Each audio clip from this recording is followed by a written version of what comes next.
I couldn't wait anymore, guys. I had to do it. I had to give in and buy Resident Evil Village. I know I said I'd wait and see how things played out for this game, but I mean, I didn't see any negativity, so I went ahead and I bought it, and my God, was I not disappointed. So this will just be my thoughts, not really a fully fledged, in-depth, explicitly detailed review, more of a general, slightly in-depth series of impressions of the game, house by house, lord by lord, whatever you want to call it. And of course, spoilers, both visual and auditory. So first off, I'm not gonna go into detail too much with the beginning of the game because I think everyone knows what sparks this whole series of events of, basically Ethan's wife just gets shot in the head a lot by Chris Redfield, who's supposed to be a really good guy. Turns out he's not. Huh? And he kills Mia, kidnaps Ethan's baby, Rose, and Ethan, along with her. And later on, Ethan, he wakes up out on the snow, cold, confused. The van he was in is tipped over and everything's out there on the snow. And something has clearly gone wrong here.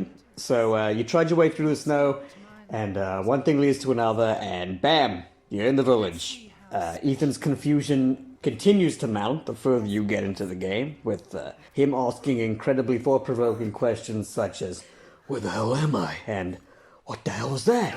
and "Oh my God, this isn't good." Things like that, The writing of this game, it's not fantastic. It's not incredible, but it's not bad. It's like that good kind of in between, kind of like, okay, this is good, but I see they're not taking themselves too seriously. It kind of reminded me of Bruce Campbell's lines from any Evil Dead movie or Ash vs. Evil Dead. It's that kind of like never taking yourself too seriously. Ethan never really fully appreciates the level of shit he's in.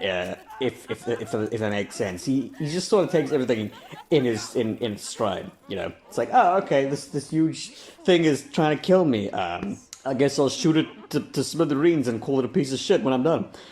I love that. I love it. So the first, basically, you need to find 4 flasks, and each flask contains a piece of rose, and each flask is guarded by a specific lord who resides and sort of, I wouldn't say govern, but sort of like occupies a specific part of the village. And the first lord, obviously, everyone knows, is a big old lady, Dimitris. In the game, they pronounce her name Dimitrescu without the ooh. I think I heard the Duke pronounce it like. Actually, I think Ethan says the name first, but from my extensive research, I don't know. It should be pronounced Dimitrescu. I don't know. Nobody knows how to pronounce her name correctly except Ethan, who thinks he's pronouncing it correctly.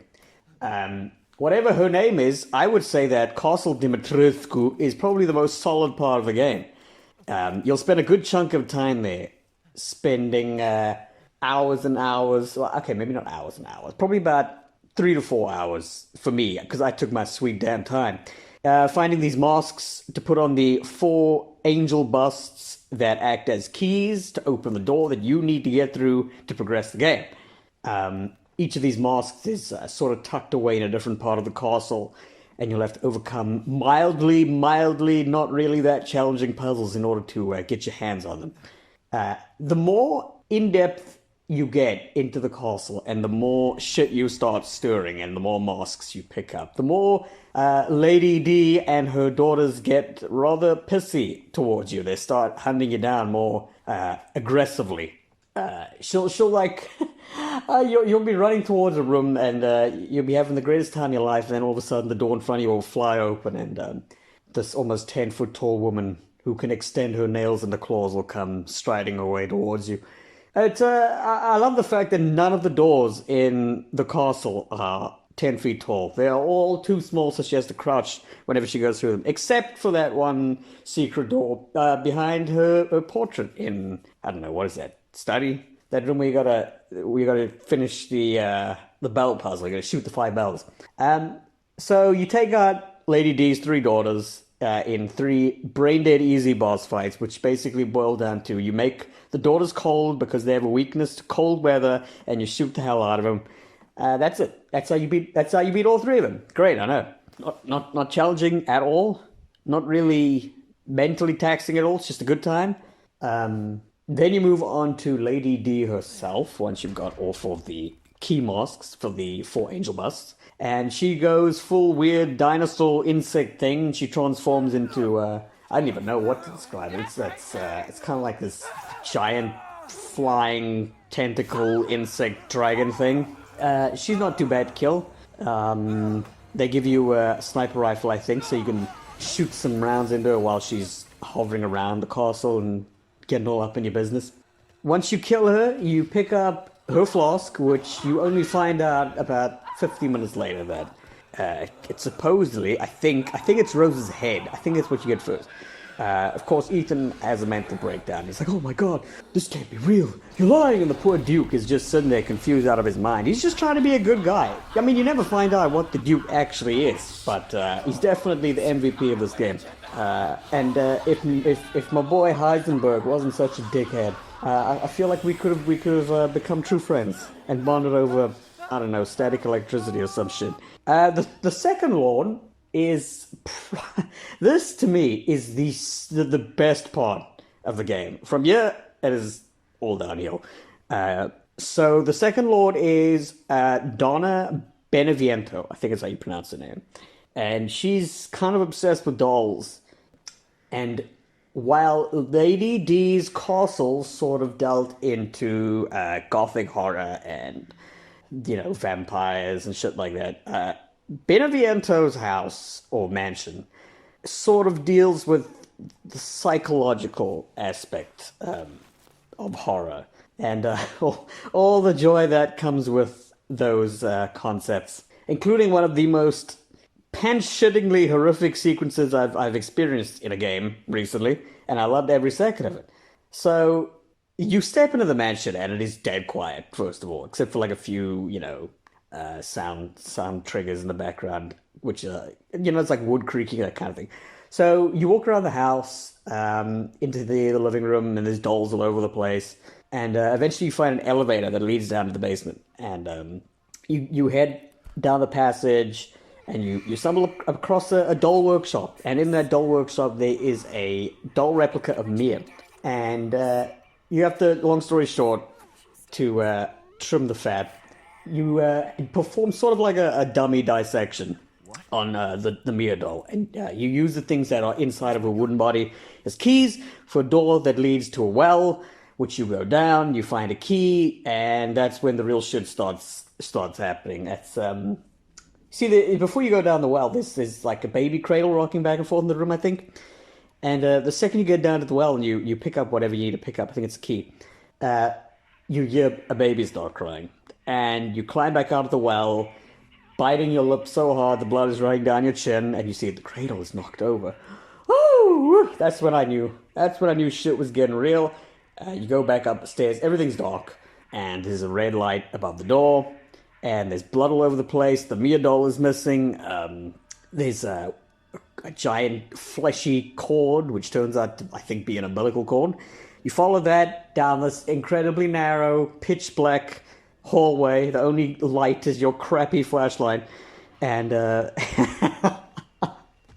this I think the game described it as a 7-foot 7-inch long weird fetus baby. I didn't even know. It's like a slug crossed with a uvula crossed with a fetus. It's crossed with a grasshopper. It's this ugly, incredibly disturbing, gross, a pink abomination. It's a baby. It's laughing and crying. It's calling you Dada. And if it touches you, if it gets you once, you're dead because it just eats you from your feet first. So you gotta play cat and mouse with this thing, run around, move the fuses around so you can get access to the elevator that is now busted. Because the lights have tripped, or I don't know, the baby tried his hand at electricity and screwed everything up. Once you get out of that and you go back up the elevator, you fight Beneviento herself with her doll Angie, which is literally a game of hide and seek. You just run around finding the doll. There's a time limit, otherwise, if you take too long, the rest of the dolls mercilessly attack you. So once you find her 3 times, well, you find Angie. You don't find Donna. She's nowhere to be seen. So once you find Angie 3 times, each time stabbing the hell out of her with a pair of scissors, Donna reappears, and the hallucinations around you just dissipate, and you see that.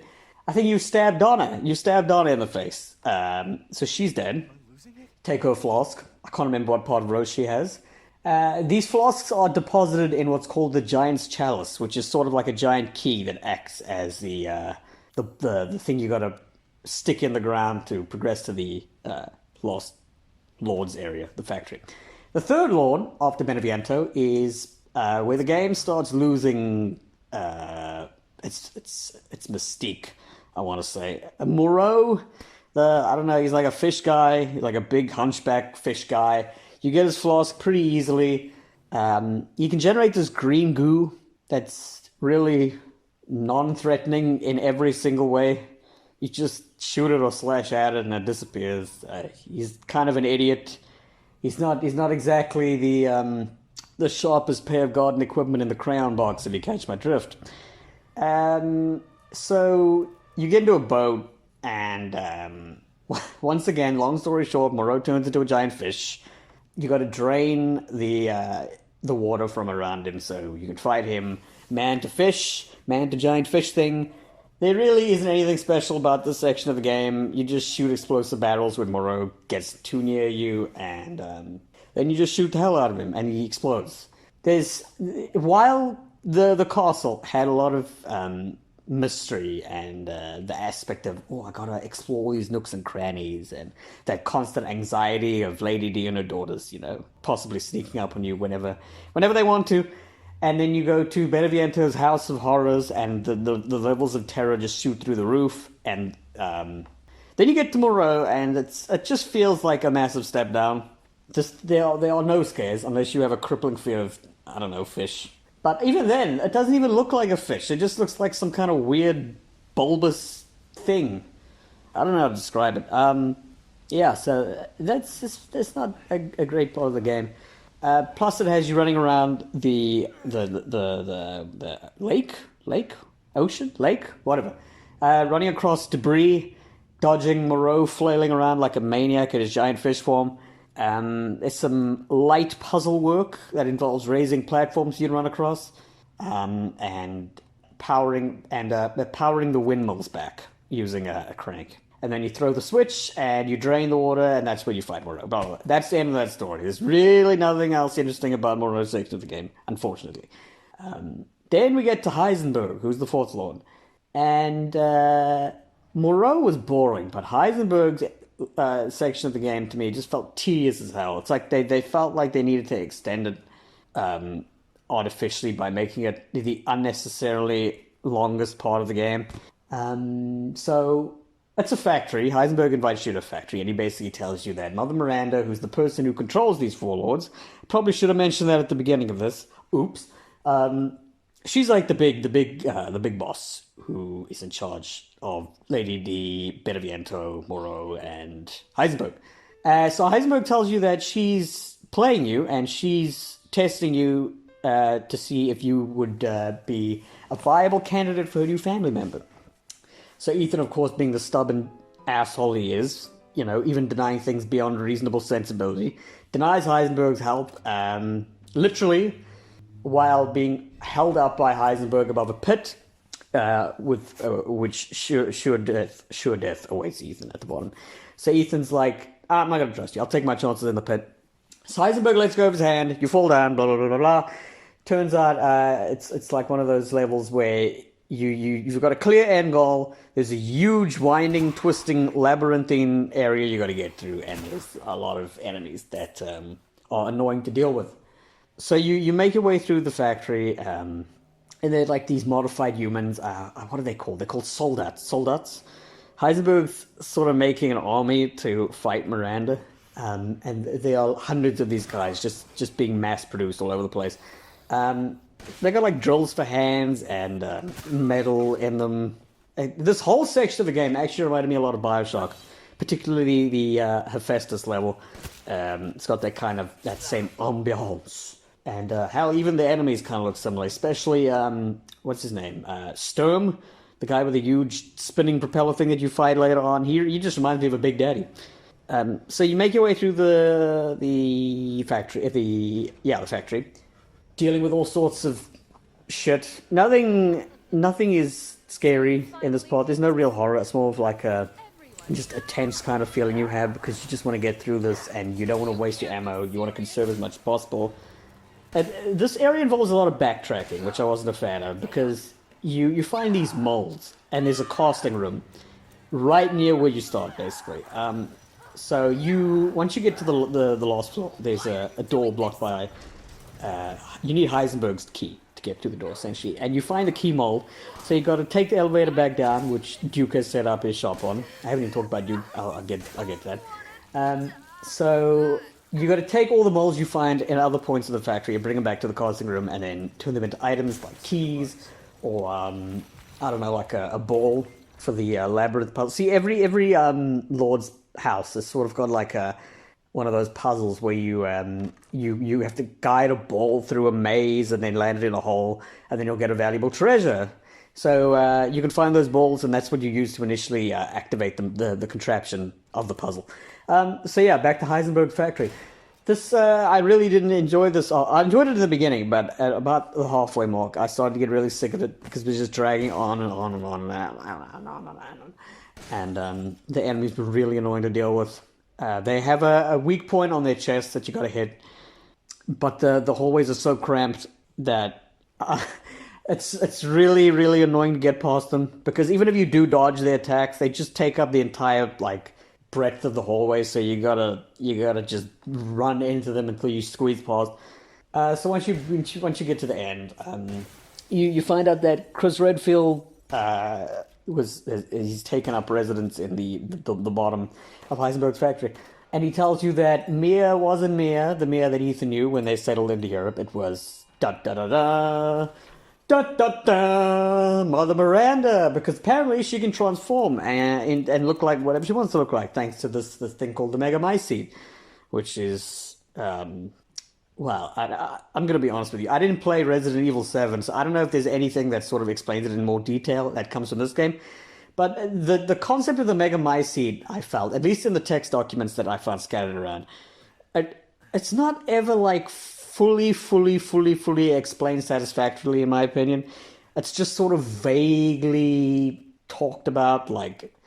You find a note in Miranda's lab. It's like the Megamycete, I think it breaks down the consciousnesses of people who have died, and then Mother Miranda touched the Megamycete and she became all knowledgeable or some shit. Anyway, so you jump into a tank. No, I'm not joking. This tank thing with the chainsaw arm, and you ride up an elevator and you fight a giant robot monstrosity of Heisenberg. It's a pretty cool fight cinematically. Mechanically, not so much. It's probably the next to Angie and Donna Beneviento. It's probably Beneviento. Probably the worst boss fight in the game from a fight standpoint. It's just sort of like an interactive movie. It looks cool. I guess that's important. I guess that's all that matters.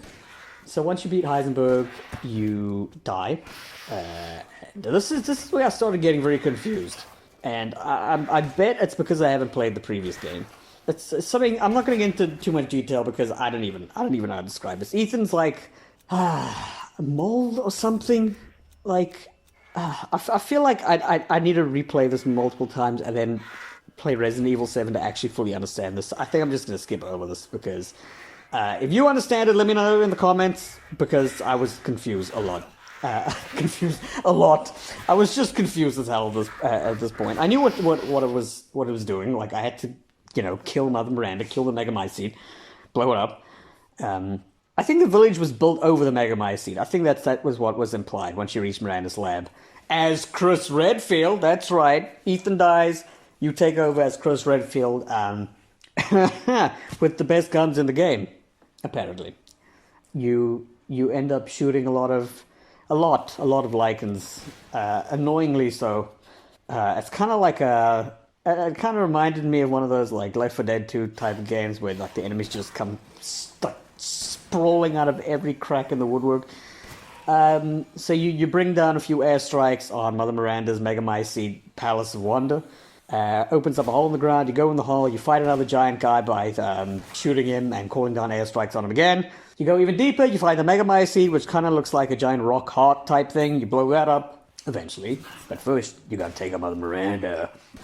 So you go deeper, still as Chris Redfield, you find Miranda's lab. There's a bunch of books explaining how Mother Miranda had sort of created these four lords by placing a parasite in them called a kadu? Kadu? I don't know how to pronounce that. It kind of looks like a fetus, like a reptile fetus. The only lord I think that had previous abilities was Lady D because of her bloodline, her blood disease, or whatever the hell they describe it as. Anyway, Chris finds the real Mia in the lab, locked up in a cell. And then we cut back to Ethan, and he has like an out-of-body experience, and then he wakes up, and the Duke is carrying him in the back of his carriage, and he takes you to Mother Miranda, and then you can stock up on all the items you want, and then go shoot the hell out of her. She's not really that tough.